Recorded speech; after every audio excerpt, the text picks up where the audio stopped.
Hi guys, welcome back to the Pandas data analysis exercise solution.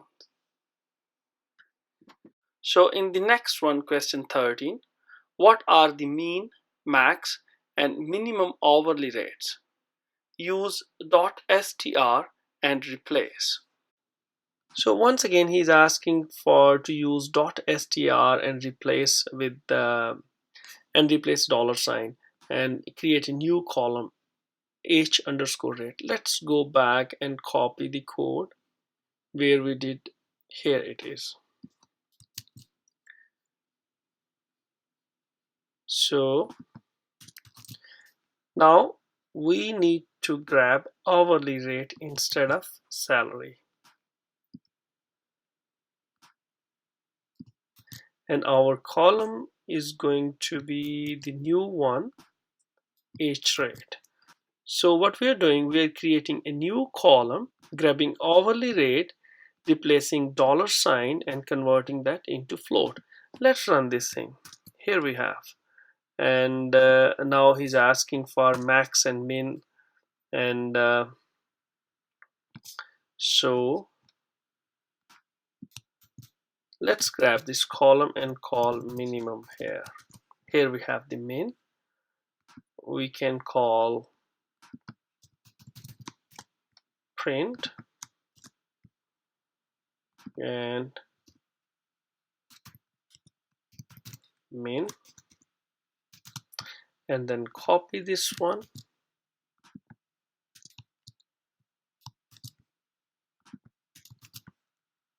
and this is going to be max, and we can call max, mean and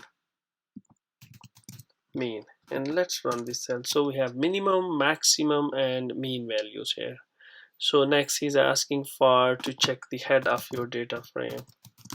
So here we have 0 1 2 3 4, 0 1 2 3 4, fire police, fire law, fire police, fire law, and we have a new column hourly rate as well.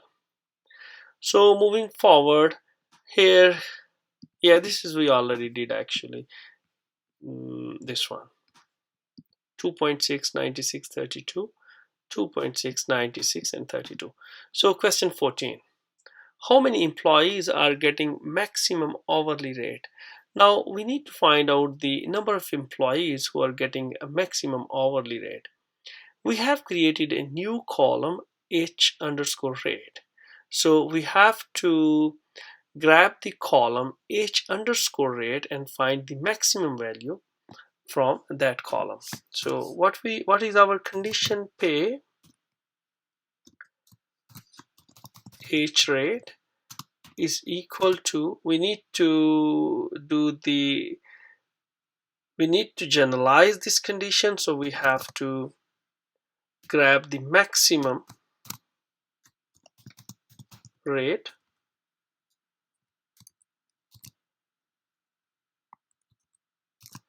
from that column. So let's call dot max.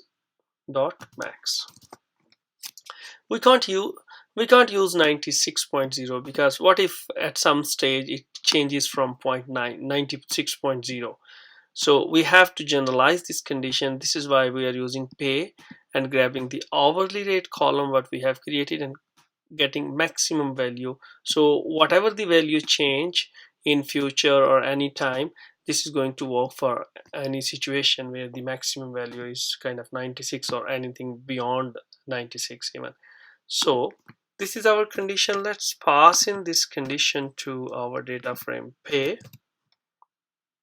So because he's asking for how many, so we need to call count on this one, and let's run this data frame. So here we have name, job title, department, and so on. We got the same result. So the how many employees are getting maximum hourly rate. So this is what he's asking for. Moving forward, who is getting maximum hourly rate? So let's find who is getting maximum hourly rate. So once again we have to grab the h rate column And what is our condition? Where pay age rate is max. So this is what we want to grab: a person who is getting maximum hourly rate. So the guy who has maximum value in age underscore rate column. So this is our condition. Let's pass into our data frame pay, and let's run this thing here. So here we have John's, and department is health, full-time or part-time, F full-time, typical hours 35, and 96.00 hours per $96.00 per hour. So moving forward, how many employees are earning less than the average hourly rate? This is little tricky. Like, you have to find out the mean first and then do the comparison using mean. So what he's asking for, we need to grab the age rate column,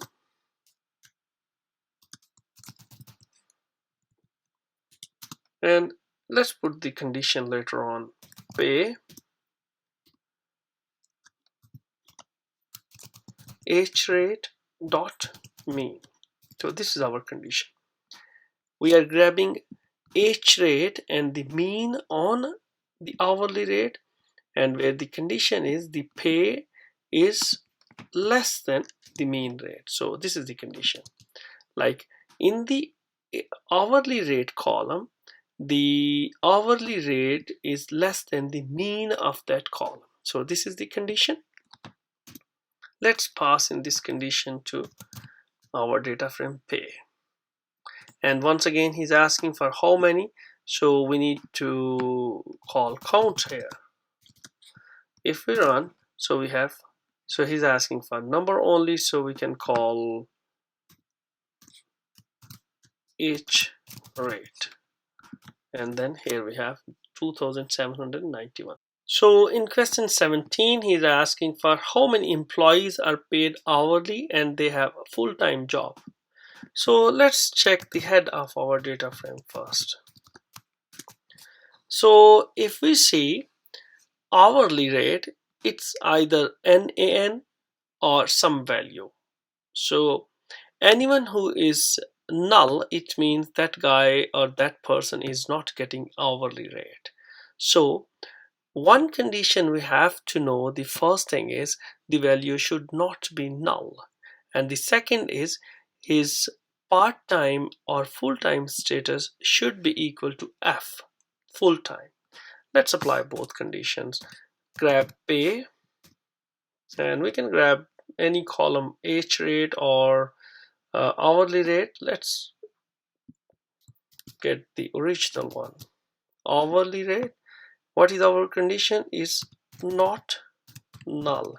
So anyone who is not null, any value which is not null, it's understandable that that guy is getting hourly rate. If it is null, the person is getting salary, as we can see here as well. So this is our first condition, and our second condition is pay full-time or part-time is actually F, so he is full-time. Let's put these two conditions into parentheses, and now these are two conditions, and let's pass in these two conditions to our data frame pay. So this is our masking condition, so we are filtering based on this condition.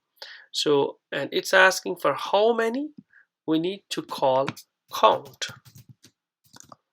Let's run this cell here. So here we have 5906. So we got the similar number, so now we can call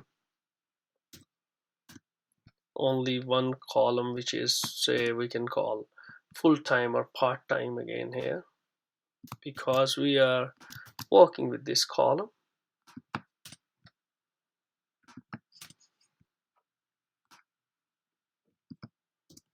And let's run this cell. So here we have, we can split it here, So we are calling count and displaying only one full-time or part-time. This is our number. In question 18, he's asking for find the full-time employees who are working at hourly rate of 10. So now we are given a number for hourly rate.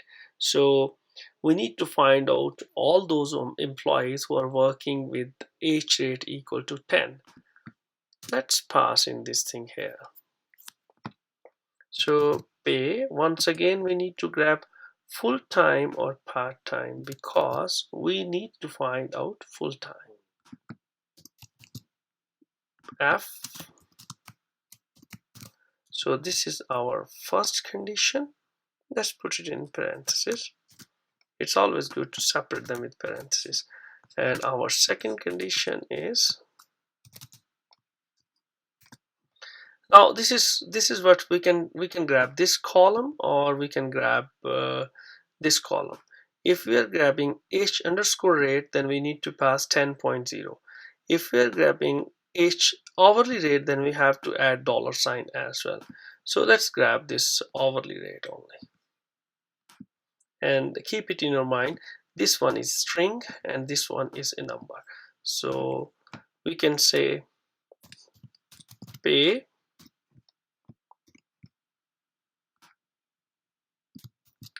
hourly rate, and what is our condition? Equal to dollar sign 10.0, and this is our second condition. So let's pass in this mask to pay and see how it works. Let's run this code here. So here we have, it should be 10.00 because this is 00, 2 zeros after dot. So here we have, so we have 1 2 3 2 4 5 2 2 and this number. So if you don't want, you can add, if you want to use this column, so 10.0, so it's going to be the same output. So you can grab either hourly rate, the original column, or the one you have already created. So in the next question, how many unique job titles are there in the data? This should be pretty simple actually. So you remember you have unique and n-unique. So we need to grab job titles and call, let's call unique first. So we have 1 2 3 4 5 and somehow we can call n just to get that number, like dot dot dot, it's long list. So we have 1095 unique job titles. So the 20th is, what was the average salary of the employees in each department? This should be pretty simple. We need to group the data first based on the department. Group by and department. If we run, we are getting the group by data frame, group by object. So let's call mean on this thing. So here we have, but we only want salary column, so let's grab the salary. So here we have 78912, 78912 and 666, so the mean salary of each department. So moving forward, so the next question is, what is the job title of Agar Bullant B? So please note there are two spaces between AGAR and Bullant. So let's try to grab this one. Pay, we need to grab name. This is the name of the person, and what is his name? This is his name. And he's asking, we have two spaces here. Let's add two spaces. So this is our condition to filter the data. Let's pass in this to the data frame pay, and let's run this code. So we only need to grab the job title, so let's grab the job title only. So pass in the job title here. So here we have 230 chief engineer. The next one is, what are the top most common job titles? Once again, value count is going to work here.